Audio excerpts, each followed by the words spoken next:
자, 이제 속성을 보겠습니다.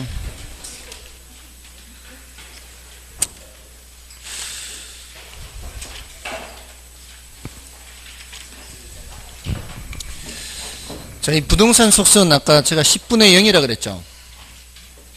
10분의 0. 지난 10년간 한 번도 출제된 적이 없어요. 근데 언제 출제된 적이 있는가 하면은 18회 때 출제된 적이 있어요. 18회. 18회면은 이제 원래 29회잖아요. 원래 출제되면 이제 11년 만에 출제되는 거죠. 그러니까 19회부터 28회까지는 출제가 안 된 거예요. 그러니까 너무 오랫동안 출제가 안 된 거예요. 그래서 좀 설명을 이제 드릴 필요가 있겠다 이제 말씀을 드리는 거죠. 근데 그 속성에서는 여러 가지 이제 속성이 있는데 가장 중요한 것이 공간성이에요.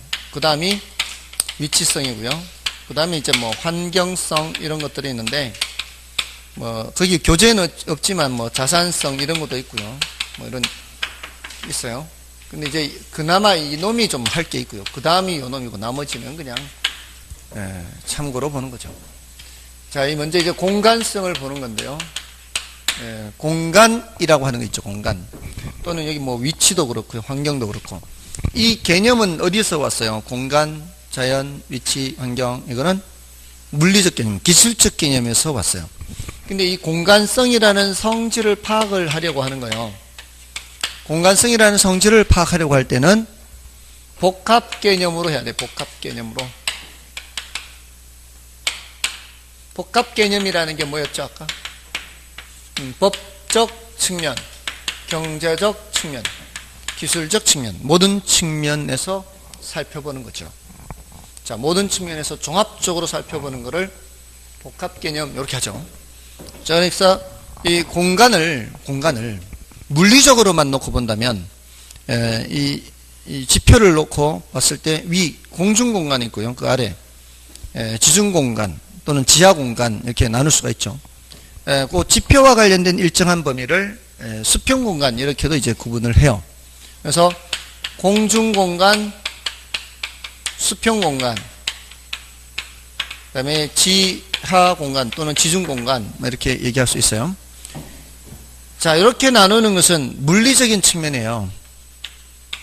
기술적인 측면이죠. 기술적인 측면에서는 이렇게 이제 나누고 말아버리면 이제 여기서 끝나는 거죠. 그렇게만 따진다면 공중공간은 무한히 뻗어 나간다 볼 수 있죠.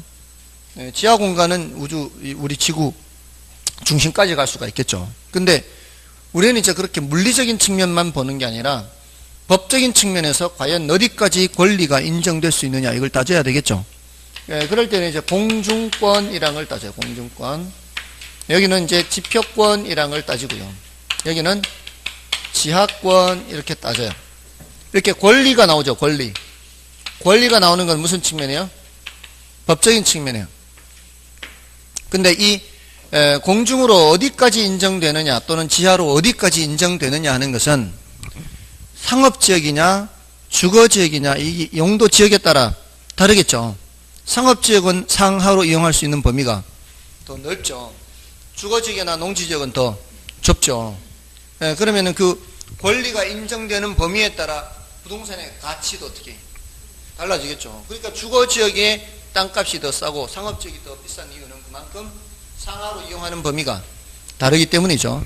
그러니까 그런 이제 경제적 토지 가치를 따지는 거죠. 토지 가치는 이 3차원 공간 가치의 총화다 이렇게 또는 총합이다 이렇게 표현하는 건 어떤 측면도 살펴보고 있는 거예요?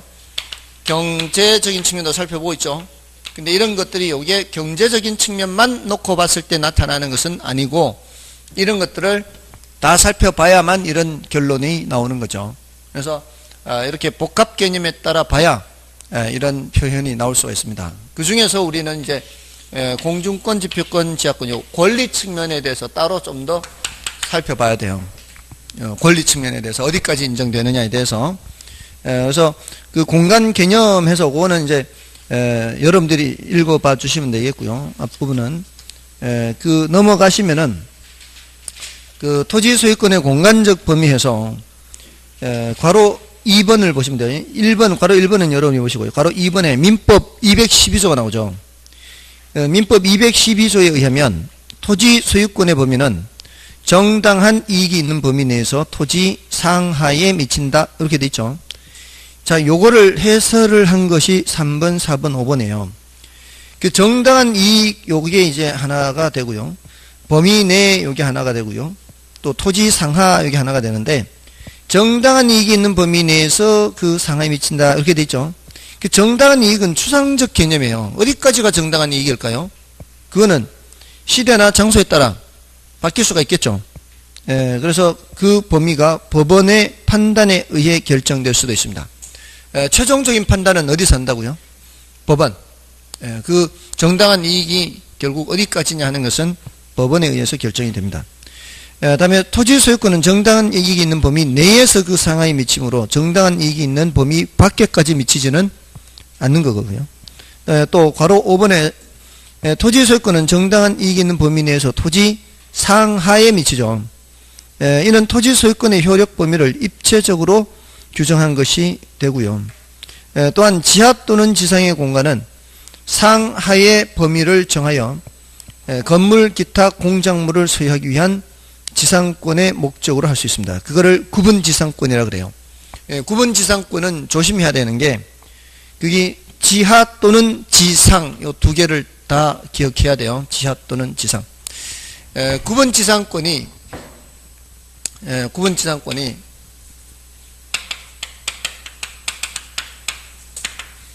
사람들이 이제 지상권이라는 단어에 속아요. 구분지상권은 공중권과 관련된 개념이에요? 지하권과 관련된 개념이에요? 하면은 공중권과 관련된 개념이다 라고만 대답하는 사람이 많다 이 말이에요. 구분지상권은 공중권과 지하권 모두 관련되는 거예요. 모두. 그러니까 여기 지표가 있죠. 자, 일정한 깊이까지는 이 토지 소유자가 권리가 미친다고 봐야 되지 않나요? 이게 구체적으로는 몇 미터라고는 말하지 못해도 시대나 장소에 따라 다르니까 어느 정도까지는 인정된다고 해야 되잖아요. 근데 그 인정되는 깊이보다 더 깊이 지하철이 지나가면은 이때는 보상을 해줄 필요가 없어요. 근데 이 범위를 침범을 해버리면 침범하는 만큼은 보상을 해줘야 되겠죠. 자, 이럴 때 요 부분에 대해서 침범하는 부분에 대해서 구분지상권을 설정할 수 있거든요. 요 부분에 대해서 지하 또는 지상의 공간은 범위를 정해서 그 부분만 지상권의 목적으로 삼을 수 있다고요. 그냥 지상권은 뭐예요? 구분지상권 말고 그냥 지상권은 위든 아래든 아무렇게나 사용할 수 있는 거예요. 이렇게 해서 그 사용료를 줘야 되는 거죠. 그게 구분지상권이에요. 근데 어디에도 설정할 수 있다고요? 공중에도 설정할 수 있다고. 공중공간. 지하에만 설정하는 게 아니라 공중공간에도 설정할 수 있어요. 여러분들 홈플러스 유성점인가요? 가보신 적 있나요? 홈플러스 유성점. 그게 우리나라에서 제일 큰 홈플러스라며요. 그 홈플러스가 우리나라에서 제일 큰 홈플러스래요. 근데 그 위에 맞나요? 그런 얘기 들어보셨어요? 하여튼 그 위에 옥상 주차장이 있죠. 옥상 주차장 위에 뭐가 있는지 아세요? 골프 연습장이 있죠. 그런 경우에 그 공중 공간에 대해서만 따로 구분지상권을 설정할 수 있다고요. 그 공중 공간에 대해서만. 됐나요? 지하 공간에서도 구분지상권, 공중 공간에 대해서도 구분지상권 범위를 정해서 설정할 수가 있다고요. 아시겠죠? 얼마든지 그렇게 해서 지료받고 이렇게 일종의 임대차 개념인데 이제 지상권이니까 이제 임대차보다는 이제 물권에 해당하니까 자 그렇게 할 수 있다고요. 그래서 구분지상권은 공중공간, 지하공간 모두 다 관련되는 개념이에요. 자, 다음에 이제 구체적으로 공중권, 지표권, 지하권 나오는데 공중권이란 소유권자가 토지구역성의 공중공간을 타인에게 방해받지 않고 정당한 이익 있는 범위 내에서 이용 관리할 수 있는 권리를 말합니다. 자, 근데 이 공중권이 무한정 인정되는 것은 아니고요. 그 영향을 미치는 범위가 있고 그렇지 않은 범위가 있죠. 그래서 오른쪽 페이지에 그 동그라미 5번 공중권의 종류에서 사적 공중권, 공적 공중권 하고 있죠. 사적 공중권은 개인의 권리가 미치는 것이고요. 공적 공중권은 개인의 권리가 미치지 않는 거예요. 그래서 사적 공중권에 포함되는 것이 거기 뭐라고 되어 있어요? 일정 범위의 공중공간 이용권, 어느 정도까지는 이용할 수가 있죠. 그래서 왜 그 건물 옥상에 보면 왜 광고탑 같은 것도 이렇게 설치하지 않습니까? 그럼 공중공간을 활용하는 거죠. 그 건물주 입장에서는 옥상을 이제 광고탑으로 이렇게 세해 놓는 거죠. 그러니까 그런 게 이제 사적 공중권. 요거는 이제 일조권이라든가 이제 점점 뭐 조망권 이런 것도 인정해주고요. 일정 범위의 공중권을 이용할 수 있고요. 개발권 양도제 해서 나오죠. 이게 이제 개발권 양도제 TDR이에요. 우리나라에서는 개발권 양도제를 시행하고 있지는 않아요. 그렇지만 개발권 양도제를 시행한다면은 사적 공중권 영역에 속하는 거예요.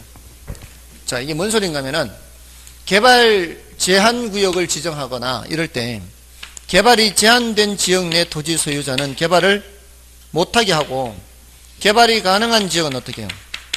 개발을 허용을 하지 않습니까? 자, 그러면 이 사람들은 개발을 제한하는 것이 도시의 무질서한 확산을 방지하거나 도시민의 건강한 생활 환경을 보호하기 위해서 개발 제한구역 그린벨트를 묶는데 보상을 해줘야 정상인데도 불구하고 이 사람들한테 보상 규정이 없다 그랬죠. 이 사람들은 보상 규정이 없기 때문에 재산상 침해를 받습니다. 이럴 땐 이 사람들한테 뭐를 준다고요? 개발할 수 있는 권리를 주는 거죠. 근데 여기다 개발하지는 못하죠. 여기다는 개발하지 못하고 이쪽 지역에 있는 사람들이 더 개발하고자 한다면 여기 있는 개발권을 사가지고 와야 되는 거죠.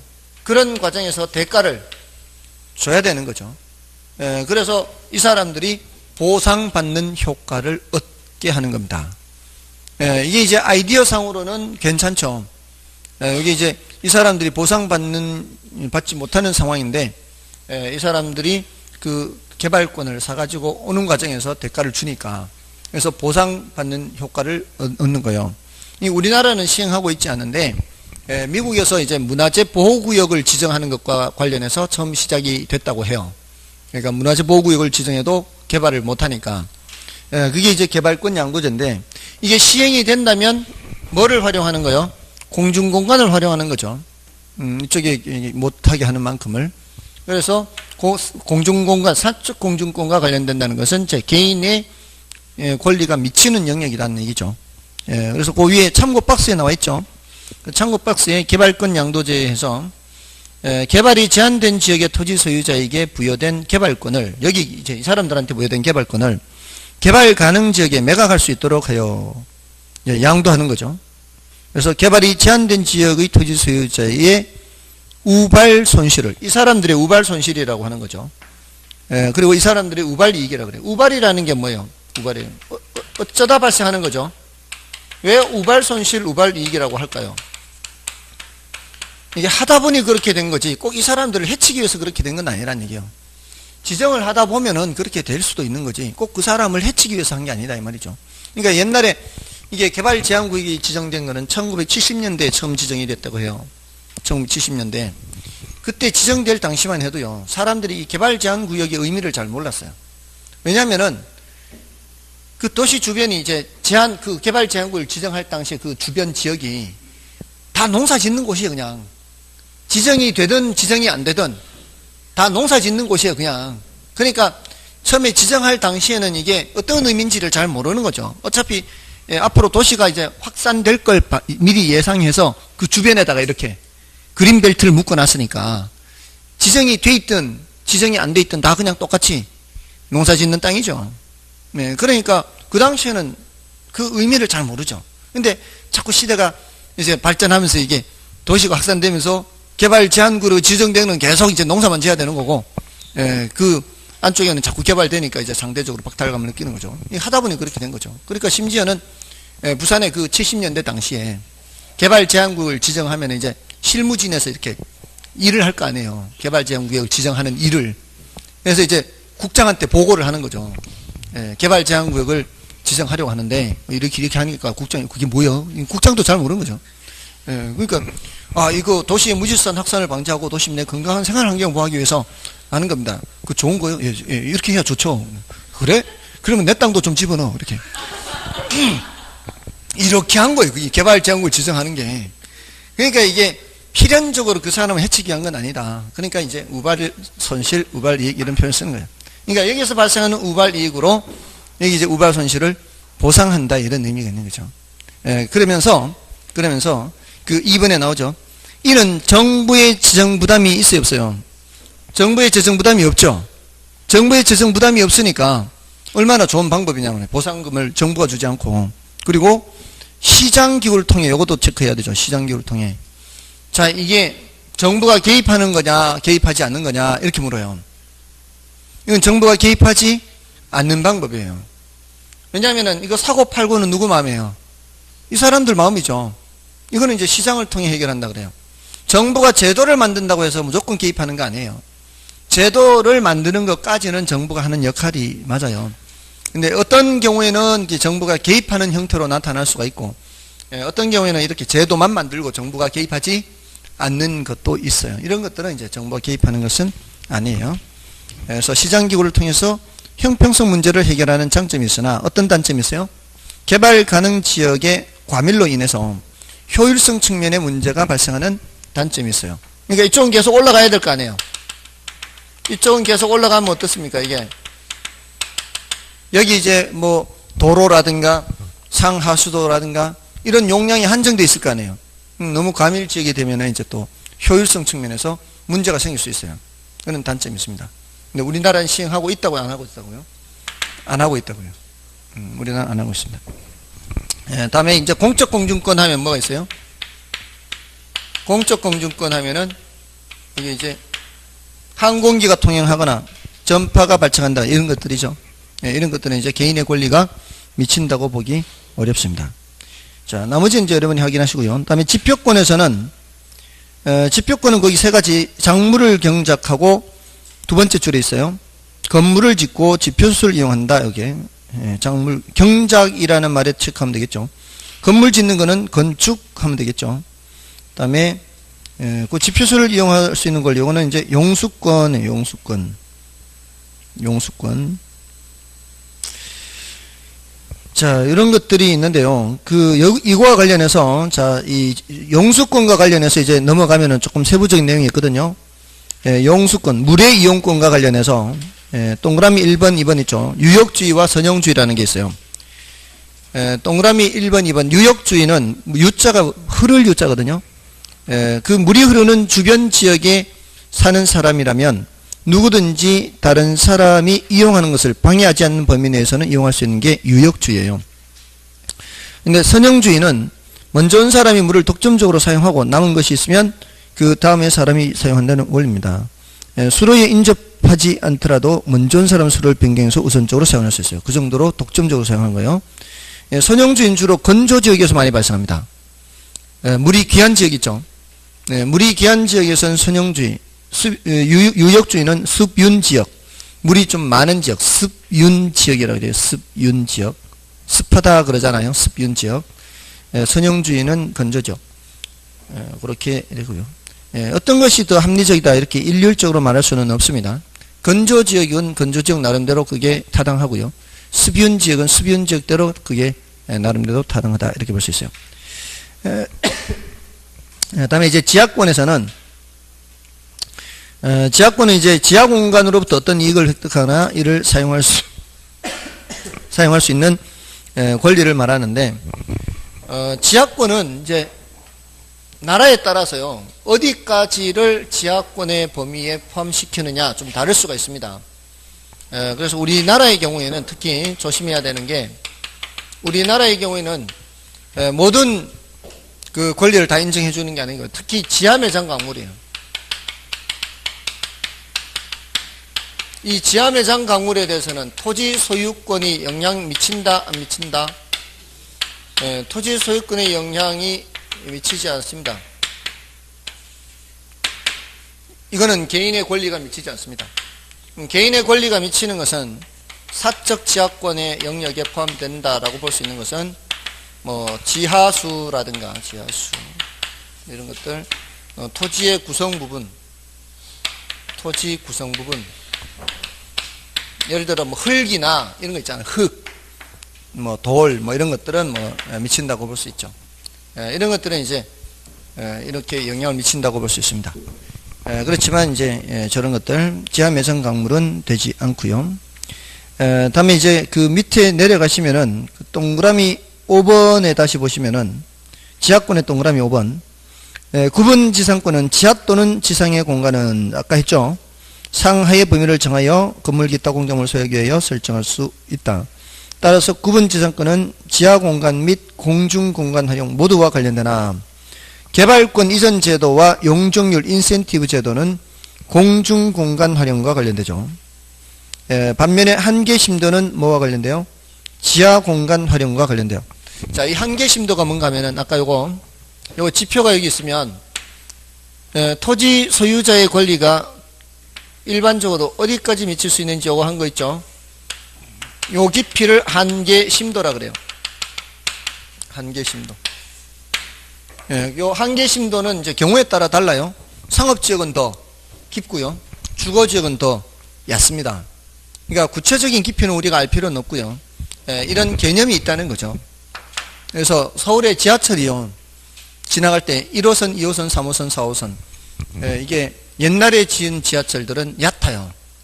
얕은 경우에는 그 밑으로 이제 사유지 지하를 지나갈 때는 보상금을 주는 거죠. 근데 그게 주거지역에서 지하로 내려갈 때와 상업지역에서 지하로 내려갈 때 그 침해하는 정도가 다르다고 보는 거죠. 지하철이 나중에 지어진 것일수록 밑으로 내려가겠죠. 미리 짓는 거는 좀 얕게 지을 거 아니에요. 1호선하고 2호선이 교행을 할 때는, 교차할 때는 2호선이 밑으로 가겠죠. 2호선, 3호선 지나갈 때는 3호선이 밑으로 지나가겠죠. 당연히 계속 그렇게 돼야 되겠죠. 그렇게 해서 옛날에 지은 거는 그렇게 깊지 않거든요. 보상금을 줘야 되는 거죠. 한계심도라는 단어 가지고 그렇게 설명하는 겁니다. 다음에 이제 위치성을 보시면은 위치성에 그 위치 개념은 이제 여러분이 보시고 밑에 접근성과 부동산의 가치 있죠. 자, 여기서는 접근성 개념을 좀 알아두시면 되고요. 접근성이란 어떤 목적물에 도달하는 데 걸리는 거리적, 경제적, 시간의 부담의 정도, 시간적 부담의 정도. 그러니까 거리만 보는 게 아니라는 거 조심하시면 돼요. 거리 말고도 뭐를 봐야 돼요? 경제적, 시간적 부담의 정도요. 그러니까 접근성이라는 거는, 자, 길 건너편에 뭔가가 있어요. 마트가 있어요. 근데 길 건너편에 있으면 거리는 가까울 수 있죠. 근데 횡단보도가 없거나 하면 한참을 가서 돌아와야 되죠. 이러면 접근성이 떨어진다 그래요. 접근성이라는 것은 거리만 보는 게 아니다, 이렇게 생각하세요. 접근성은 거리만 보는 게 아니다. 자, 그리고 접근성이 좋을수록 어떻습니까? 가치는, 접근성이 좋을수록 가치는 대체로는 올라가겠죠. 근데 그 예외를 조심해야 돼요. 예외. 그 예외가 이제 접근의 대상과 같이, 접근의 정도와 같이 이렇게 돼 있어요. 괄호 1번, 괄호 2번. 접근성이 좋은데 쓰레기 소각장의 접근성이 좋아요. 그럼 별로 안 좋겠죠. 접근성이 좋은데 가스 충전소의 접근성이 좋아요. 그럼 안 되겠죠. 그 접근의 대상이 위험이나 혐오의 대상일 때는 별로 안 좋을 거 아니에요. 그리고 접근의 정도도 봐야 돼요. 시장 가까이 있으면 좋아요, 그렇지 않아요? 가까이 있으면 좋죠. 가까이 있다 못해 시장 안에 주택이 있으면 그건 안 좋잖아요. 그러니까 너무 지나치게 접근성이 좋은 경우,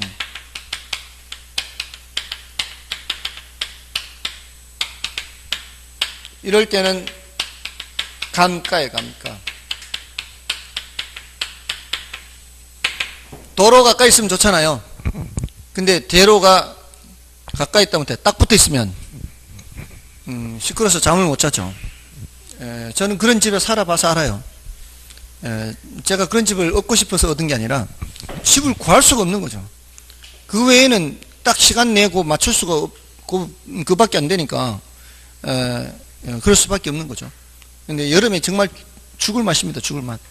여름엔 대체로 이렇게 창을 열어놓고 자잖아요. 더우니까. 근데 대로 바로 옆이니까 층수가 9층 정도 됐거든요. 그러니까 여름에는 일찍부터 차가 다닐 거 아니에요. 그럼 그 차 다니는 소리에 엄청 시끄러워서 잠이 저절로 깨는 거죠. 알람이 필요 없어요. 저절로 잠이 깨요. 이게 밑이 오히려 덜 시끄러워요. 밑에는 이제 나무들이 자라고 하니까 이게 어느 정도 방음이 돼요. 근데 이제 위로 이렇게 올라와 있으니까 방음벽이 이렇게 높지 않고 이렇게 나무밖에 없으니까 엄청 시끄러운 거죠. 그대로 다 들리니까. 그러니까 별로 안 좋은 거죠. 이런 정도입니다. 이게 접근의 정도와 같이 이 정도만 보시고요. 나머지는 됐습니다. 나머지는 됐고요. 자, 이제 오늘 마지막 주제는 수요 공급의 이제 앞부분을 좀 말씀을 드립니다. 수요 공급에서 개념 정도만 말씀드리고요. 나머지 이제 다음 주에 이제 말씀을 드릴 건데, 그 수요 공급에서 이제 경제론이죠. 경제론의 수요 공급이란 주제가 있고요. 그 다음에 경기 변동이라는 주제가 있어요. 수요 공급에서는 수요 공급의 개념, 이거 중요하고요. 그 다음에 수요량 변화, 수요 변화, 이것도 중요하고요.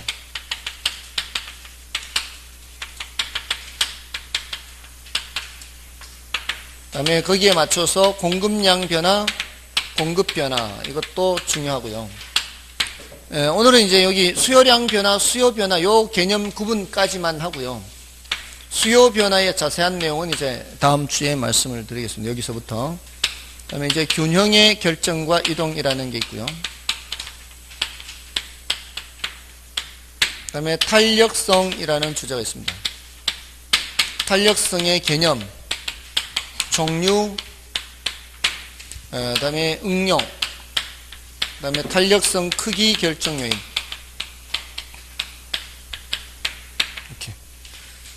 이건 뭐 이제 경기 변동은 이제 한 문제 정도 나오고요. 이건 이제 네 문제 정도 나옵니다. 그 중에서 이 부동산 개념과 이게 수요량 변화, 수요 변화 구분하는 게 굉장히 중요해요. 자, 일단 우리가 수요 공급을 공부하는 이유는 여러분들 이제 앞으로 뭐 중개 실무도 하실 거고 이렇게 하셨는데 그런 게 다 우리 이제 경제 활동이죠. 이 경제 활동을 하는 거죠. 그 경제 활동에서는 가장 중요한 게 바로 수요 공급이에요. 수요 공급에 따라서 시장의 가격이 올라가기도 하고 내려가기도 하고 이 현상을 보는 거거든요. 근데 이 부동산 학개론을 공부하면 다른 무엇보다도 일단 최소한 수요 공급에 관한 개념만큼은 이제 숙지를 하고 나가셔야 돼요. 근데 이미 알고는 계셔요, 사실. 왜냐하면 생활인으로서 이 경제 활동을 다 해왔기 때문에 수요가 많아지면 어떻게 가격이 올라가고요. 공급이 많아지면 가격이 내려가죠. 그런 것들을 이미 다 알고 계십니다. 근데 그것이 여기서 얘기하는 거예요. 균형의 결정과 이동에서 수요가 증가하면 균형 가격이 어떻게 될까요? 균형 가격 상승입니다. 공급이 증가하면 균형 가격이 어떻게 될까요?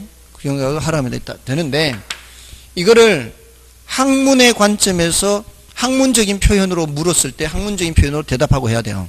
그래야 조금 더 이제 복잡한 경제 현상도 충분히 이해를 할 수가 있다는 거거든요.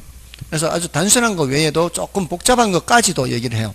예를 들어 수요가 증가할 때 가격이 많이 올라갈까요? 적게 올라갈까요? 이렇게도 이야기하거든요. 수요가 증가하면 가격이 올라가긴 올라갑니다. 근데 어떤 경우에는 가격이 많이 올라가고요. 어떤 경우는 그냥 조금만 올라가고 많은 경우도 있어요. 이런 것까지 조금 더 복잡한 것까지도 이제 여기서 다룬단 말이에요. 그러려면은 이제 경제학적인 어떤 표현들을 가지고서 설명을 하고 했을 때 그게 납득이 돼야 될 거 아니에요. 그래서 이런 수요 공급 개념을 공부하고 이렇게 공부하는 겁니다. 자, 그러니까 일단 경제학적인 방법으로 설명하는 걸 어느 정도는 이제 따라오셔야 되는 거죠. 그래서 수요 개념해서 이게 이제 수요라고 하는 것을 이제 확실하게 익혀두면은 공급이라는 거는 자동으로 이제 연결이 돼요. 이제 대칭적으로 돼 있으니까 수요라는 거는 일정 기간 동안 어떤 상품을 구매하고자 하는 욕구, 이렇게 이제 추상적으로 얘기하는데요. 여기서 이게 이제 중요하다고요. 일정 기간 동안 할 때. 일정 기간 동안 할 때 일정 기간은 이건 유량 변수라 그래요. 유량 변수. 이게 흐를 유자예요. 한자가. 아까 유역주의 나왔을 때처럼 이게 flow란 단어거든요. 영어로는 흐르다 이렇게. 예, 이거는 일정 기간을 전제로 해서 측정한다 이 소리예요. 자, 우리가 가격이 올라가는지 내려가는지를 보려면 수요량이 얼마나 많은지, 공급량이 얼마나 많은지를 측정을 해야 될 거 아니에요. 근데 그 수요량을 측정을 할 때 뭐를 전제로 해서 측정한다고요? 요 기간을 전제로 해서 측정한다는 거예요. 예를 들어 100채를 수요하려고 한다. 그러면 그 100채가 한 달 동안에 사려고 하는 양인지 1년 동안에 사려고 하는 양인지에 따라 달라지겠죠. 그래서 그 기간을 전제로 해서 측정하는 것을 유량이라 하고요. 여기에 대응하는 개념을 저량이라 그래요. 저량. 이건 일정 시점을 전제로 측정하는 거예요. 이거는 이제 영어로는 스톡이라고 하는데, 우리가 수요를 측정할 때는 원칙적으로 뭐로 측정한다? 원칙적으로 유량으로 측정한다. 요거는 이제 예외적으로 측정해요. 요거를 이제 구별할 수 있어야 돼요. 요거를. 유량과 저량을. 굉장히 많이 묻는단 말이에요.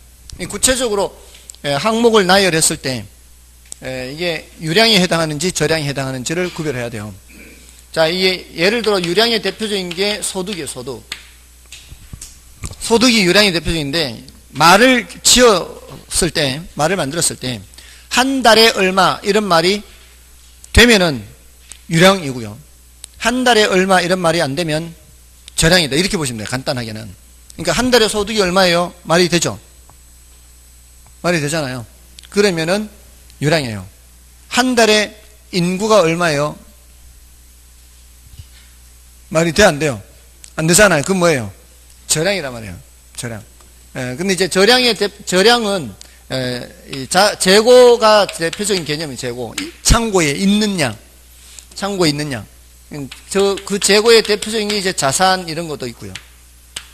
근데 자산은 부채 더하기 자본이요. 지금 보니까 조는 분 계시는 것 같아요. 졸고 계시죠. 이제 거의 다 마칠 때 되니까. 부채 더하기 자본을 자산이라 그래요. 자, 여기서 얘가 저량이라는 얘기는 얘네들도 전부 다 저량이라는 얘기예요. 그리고 자산에서 부채를 뺀 거를 순자산, 자본을 순자산이라 그러기도 해요.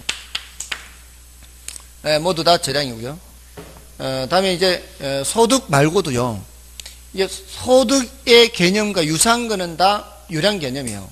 대표적인 이제 임대료 같은 거. 소득이 근로소득만 있는 게 아니고 임대소득도 있고 여러 가지 종류의 소득이 있잖아요. 그 여러 가지 종류의 소득 모두 다 뭐라 말이에요? 유량 개념이에요. 이자 소득, 배당 소득, 소득 개념은 다 뭐라고요? 유량 개념이에요. 그렇게 묶어서 생각해야 돼요. 그리고 소득이라는 게 우리가 이렇게 받잖아요, 소득을. 우리가 받는다는 거는 저쪽에서는 주는 거거든요. 그럼 저쪽에서는 지출이 되는 거예요. 그럼 지출도 우리가 월간 단위로 월급을 받으면 저쪽에서는 월간 단위로 지출이 발생하는 거죠. 그 지출 비용 이런 것도 뭐란 얘기예요? 유량이에요. 반대 측면에 생각하는 거죠. 그러니까 생각을 하면은 이해를 할 수가 있고, 이해를 하면은 암기할 게 줄어들어요. 그러니까 될 수 있으면은 이해를 하는 게 좋은 거죠. 근데 여기는 이제 인구, 아까 했던 인구. 우리 부동산 쪽에서는 중고주택 재고량, 중고주택 공급량 뭐 이렇게 할 수 있고요. 여기는 신규주택 공급량은 유량으로 측정하고요. 인구는 저량이지만 인구 변동량은 유량이다 이렇게 얘기를 할 수가 있어요. 자, 이런 것들을 이제 구별을 해야 돼요. 중요합니다. 그래서 오른쪽 페이지에 그 구별하는 게 있죠. 유량 변수와 저량 변수가 옳게 묶인 것은 하고 있죠. 거기서 지대 수입이 뭔 개념이요? 유량 개념이죠. 소득이니까 지대 수입. 그 다음에 실물 자산은 저량 개념이고, 도시인구, 저량, 아파트 생산량, 새로 공급해서 생산하는 거죠. 이건 유량이고요. 가계소득은 유량, 그 다음에 주택재고, 저량 이렇게 되는 겁니다. 그래서 그렇게 구별을 좀 하시면 되겠고요. 다음에 여기 이제 제일 중요해요. 개념에서는. 근데 여기 이제 구매하고자 하는 게 있죠. 이거는 샀단 얘기요, 앞으로 살 거란 얘기요. 아직 사지 않은 사전적 개념이에요.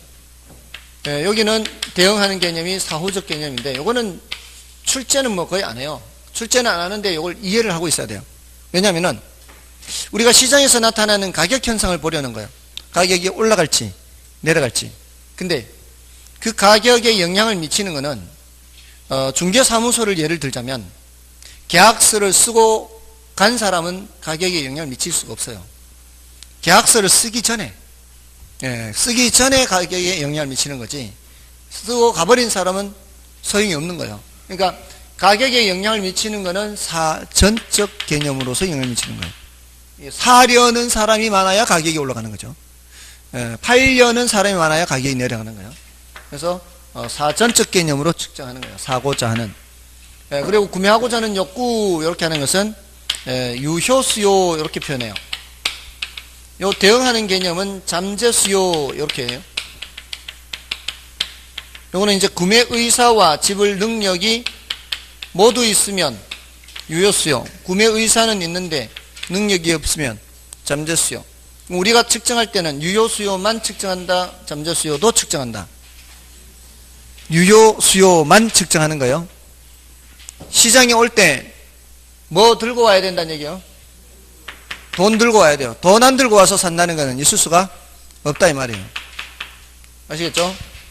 자, 근데 그 돈 들고 올 때 그 돈 안에는 대출 받는 것도 포함시킵니다. 대출을 받더라도 뭐를 들고 와야 돼요? 돈을 들고 와야 돼요. 그러니까 지금 보세요. 요즘 대출 규제를 많이 하고 있잖아요. 대출 규제를 많이 하니까 어떻게? 수요가 많이 주는 거죠. 근데 대출 규제를 완화시키면 수요가 늘어나잖아요.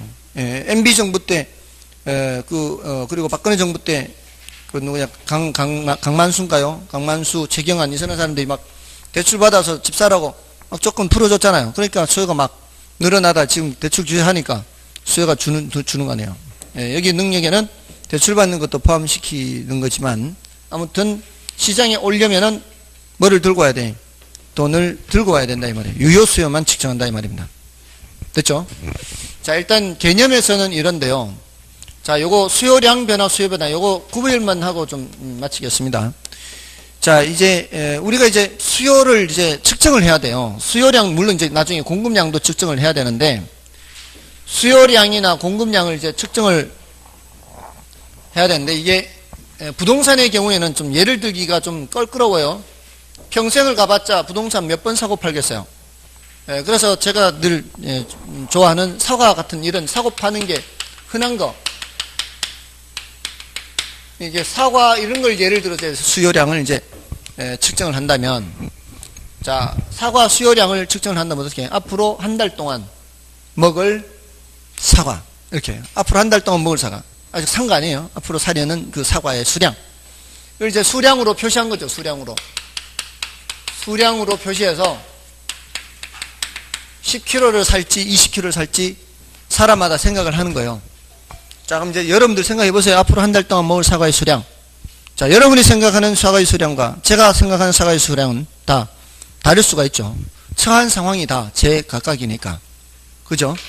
그리고 여러분이라 하더라도 지난달에 산 거와 이번 달에 사려고 하는 양은 다를 수가 있죠. 그 다른 이유가 뭘까요? 다른 이유가. 그 처한 상황이 다르다 이렇게 방금 말씀드렸지만, 그게 그 수요량에 영향을 미치는 요인들이 각각 다 다른 거죠. 그 수요량에 영향을 미치는 요인들이 다시 말하면 여러 가지가 있다는 얘기예요. 그 수요량에 영향을 미치는 요인들이 굉장히 다양한 여러 가지가 있는데, 그런 것들을 수요 결정 요인이라고 그래요. 결정 요인. 자, 수요 결정 요인이 많다고요? 자, 근데 많은데 중요한 몇 가지는 따로 기억을 해야 돼요. 사과 수요량에 영향을 미치는 가장 중요한 것은 바로 사과 가격이에요. 가격. 그 제과의 가격이에요. 좀 전에 수요 공급에 의해서 가격이 올라가기도 하고 내려가기도 이렇게 있잖아요. 그 가격이 제일 중요한 요인이고요. 그 다음이 뭔가 하면은 소득이에요. 소득 수준에 따라 수요량이 많이 바뀌어요. 그 다음이 이제 관련재 가격이라 그래요. 자, 이 관련재는 두 가지가 있어요. 하나는 대체재라는 게 있고요. 하나는 보완재라는 게 있는데, 예를 들어서 사과의 경우 대체재는 쉽게 생각할 수 있는데 보완재는 좀 생각하기가 어려워요. 그러니까 모든 재화를 다 똑같이 이렇게 생각해야 되는 것은 아니에요. 예를 들어서 사과를 사려고 하는데 귤 가격이 반값이면 이 말이야. 대체재 가격이 반값으로 떨어졌어요. 지난번보다. 그럼 귤 사려던 양을 더 많이 늘리면서 사과 사려는 양을 줄이겠죠. 그럼 사과 수요량에 뭐도 영향을 미쳐요? 귤 가격도 영향을 미치죠. 예, 이런 것들은 이제 대체재 가격에 영향을 미친다 이렇게. 근데 보완제라는 건 뭔가 하면 함께 사용을 하는 그런 재화를 말해요. 잉크하고 프린터기 이런 것들은 보완제 관계 있어요. 잉크하고 프린터. 여러분들 프린터 가격이 싸다고 생각하세요? 비싸다고 생각하세요? 보통 프린터기 가격은 싸요. 프린터기 가격은 쌉니다. 왜 그럴까요? 잉크 값으로 빼려고. 잉크 값이 비싼 거죠. 그러니까 프린터기 가격이 싼 거예요. 프린터기는 소용이 없어요. 그것만 있어가지고는. 잉크하고 함께 있어야 되니까. 이런 게 보완제이기 때문에 보완제. 그러니까 프린터 가격은 싸게 해서 팔아놓고는 계속 이제 잉크 값으로 남기는 거죠. 예, 그러니까 만약에 잉크 가격이 너무 비싸잖아요. 그러면은 프린터기를 아예 못 사는 거지. 그죠? 예, 그런 식으로 보완제 가격도 영향을 미칠 수 있어요. 자, 요 세 가지가 이제 지금까지 말씀드렸던 중요한 건데, 여기에다 이제 예상도 있어요. 가격 변화에 가격 예상. 이런 것도 영향을 미쳐요. 예를 들어서 사과 가격이 5,000원이에요. 예를 들어 한 봉지에 5,000원이어서 지난번하고 변함이 없어요. 그래서 지난번하고 똑같은 양을 사려고 마음을 먹고 있는데, 지난번과 가격이 똑같아서 지난번하고 똑같은 양을 사려고 마음 먹고 있는데, 그 직원이 다음 달에는 가격이 올라갈 것 같아요. 이 한마디를 딱 하는 거예요. 그럼 어떻게 해야 돼요? 더 사야 될 거 아니에요, 더. 자, 가격이 변했어요? 가격이 안 변했어요? 가격은 안 변했잖아요. 가격은 안 변했는데, 가격이 상승할 거라고 예상이 바뀐 거죠. 그러니까 수요량은 변할 수 있죠. 맞나요? 자, 이런 식으로 가격이 안 변해도 다른 요인 때문에도 수요량은 많이 변할 수가 있죠. 맞나요? 그거 말고도 많아요. 기호도 있어요. 기호. 지금까지는 사과 별로 안 먹었는데 오늘따라 왠지 땡겨요. 사과가. 그래서 또 살 수도 있는 거고. 됐죠? 자, 그럼 얘네들이 전부 다 뭐예요? 수요 결정 요인이에요. 사과 수요량에 영향을 미친다고요. 그런데 지금 우리는 이러한 현상을 이제 다음 주에 더 본격적으로 말할 거예요. 그래프로 나타낼 거예요. 그래프로. 그래프로 나타내는 건 잘 보세요. 여기 축을 두 개로 해서 나타내는 거예요. 그래프는. 근데 여기 둘 중에 한 자리는 수요량, 수량을 반드시 나타내야 돼요. 공급 수량이든 수요 수량이든 우리는 수량을 측정을 해야 되니까. 한 자리를 수량을 반드시 이 자리를 잡게 하면 이 수량에 영향을 미치는 것은 많지 않습니까? 이 많은 것들을 동시에 바로 나타내기는 어려워서 일단은 제일 중요한 사과 가격을 여기다 나타내는 거예요. 이 사과 가격을 이 자리 한 자리 차지하는 거예요. 나머지는 일단은 고정되어 있다고 보는 거예요. 일단은 고정되어 있다고 보고 뭐하고 뭐만 나타내는 거예요. 가격과 수요량과의 관계만 그래프로 나타내는 거예요. 그러면 여기 가격이 요 정도 수준에서 말이에요. 요 정도 수준에서 수량이 요 정도예요. 여기 이제 나타낸 거죠. 이제 가격과 수요량. 근데 가격이 올라가면 어떻게 해요? 가격이 올라가면 수요량이 좀 줄겠죠. 그럼 요 길이로 나타내는 거고, 가격이 내려가면 수요량이 늘겠죠. 이렇게 나타나는 거예요. 그래서 이 점들을 이렇게 연결하면은 가격과 수요량과의 관계가 그래프로 나타나는 그래프로. 이게 바로 수요 곡선이라는 거거든요. 자, 여기서는 아직 얘네들이 바뀐 것은 없고요. 얘네들은 그대로 있고 뭐만 바뀐다고 보는 거예요. 가격과 수요량이 이제 가격이 바뀔 때 수요량이 바뀌는 거예요. 그럼 얘네들을 어떻게 나타낼 거냐 하는 거예요. 얘네들이 변해도 수요량은 바뀔 거 아니에요. 자, 지난번 가격이 요거였어요. 지난번. 이번에도 가격이 요만큼이에요. 그러면 요만큼 사겠죠. 근데 지난번에 가격이 요만큼이고 이번에도 가격이 요만큼인데 내가 소득이 늘었다면 어떻게 해? 소득이 늘었다면 같은 가격이라도 더 많이 사지 않겠습니까? 자, 요 흰색으로 요 끝까지 온 거는 소득이 늘기 전이고요. 노란색으로 여기까지 온 거는 소득이 늘어난 상태죠. 그러니까 이렇게 똑같은 가격이라도 이렇게 늘어나면은 이거는 가격이 변한 게 아니죠. 가격 외에 뭔가가 바뀐 거예요. 뭔가가. 우리 식구수가 늘어났든가 소득이 늘어났든가. 자, 이럴 때는 똑같은 가격이라도 더 늘어나죠. 이렇게 변한 거는 가격 외의 요인이 변한 거예요. 자, 이렇게 가격 외의 요인이 변한 것을 수요 변화라 하고요. 가격이 변해서 변한 거를 수요량 변화로 한다고요. 자, 이게 지금 이게 그거예요. 수요량 변화는 그때와에 뭐가 변한 거고, 가격이 변한 거고, 수요 변화는 가격 외의 요인이 변한 거예요. 자, 그런데 그 가격 외의 요인이 변했을 때는, 자, 예를 들어 보세요. 가격이 지난번에 여기였다고 생각해 보세요. 가격이 지난번에 여기였었는데 이번에도 이거라면은 내가 요만큼 사면 돼요. 근데 가격은 이만큼인데 소득도 그만큼이라면 옛날과 같으면 예전과 같으면 이만큼 사면 되지만 소득이 늘어났다면 어떻게 해요? 더 많이 사겠죠. 자, 여기서도 마찬가지. 지금 요 짧은 요 흰 수요곡선 수요량하고 요 더 긴 수량은 요건 소득이 늘기 전이고 요건 소득이 늘어난 거고 요거 소득이 늘어나기 전이고 요건 소득이 늘어난 거고 맞죠? 모든 가격 수준에서 소득이 적을 때보다는 소득이 많을 때 더 많이 사지 않겠어요? 그러니까 이 노란 것으로 된 이 끝점들은 소득이 늘어난 상태에서의 가격과 수요량과의 관계고요. 요 흰 거는 소득이 늘어나기 전에서의 가격과 수요량과의 관계예요. 자, 이렇게 새로이 수요 곡선이 그려지는 거는 뭐가 변하는 거예요? 소득이 변하는 거예요. 또는 우리 식구수가 늘어나거나 가족수 있죠. 네, 좋아하는 정도가 늘어나거나 지금 여기에 있는 것들이 변하면은 새로이 수요 곡선을 그려야 된다는 거예요. 그게 무슨 변화? 수요 변화고요. 같은 수요 곡선상에서 이 높낮이가 바뀌는 것은 무슨 변화? 이건 수요량 변화예요. 여기서 이렇게 가는 것도 무슨 변화? 수요량 변화. 가격이 변하는 거예요. 예, 수요 곡선 자체가 이렇게 바뀌는 것은 무슨 변화? 수요 변화 이렇게 해요. 자, 그러니까 사실 이거 일상생활에서는 그렇게 하지 않죠. 일상생활에서는 그냥 더 담고 덜 담고 하는 거예요. 장보기 할 때. 그래서 장보기 할 때 지난번하고 가격은 똑같은데 1 플러스 1으로 돼 있어요. 가격은 똑같은데 1 플러스 1으로 돼 있으면 그래서 더 담았어요.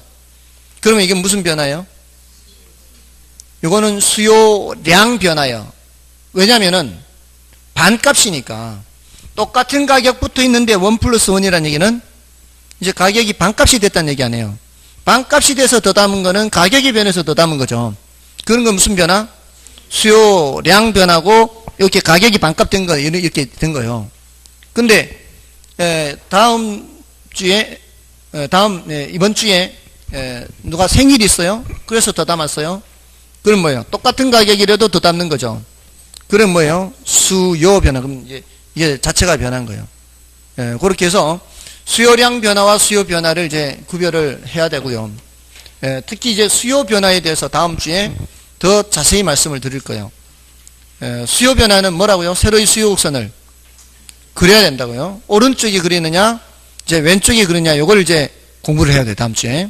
그래서 오른쪽이 그린 거는 증가, 왼쪽이 그린 거는 이제 감소라고 하는데, 그것을 다음 주에 할 거니까요. 자, 오늘은 이제 개념 정도 이렇게 하고, 다음 주는 50쪽이 이제 수요량과 수요 곡선, 요 내용들을 이제 좀 더 자세히 하도록 하겠습니다. 됐죠? 자, 오늘은 여기까지 하고요. 오늘 바로 이 복습을 하는 게 좋습니다. 그래야 훨씬 더 오랫동안 남아 있으니까요. 아무튼 오늘 애쓰셨고요. 다음 주에 뵙겠습니다. 감사합니다.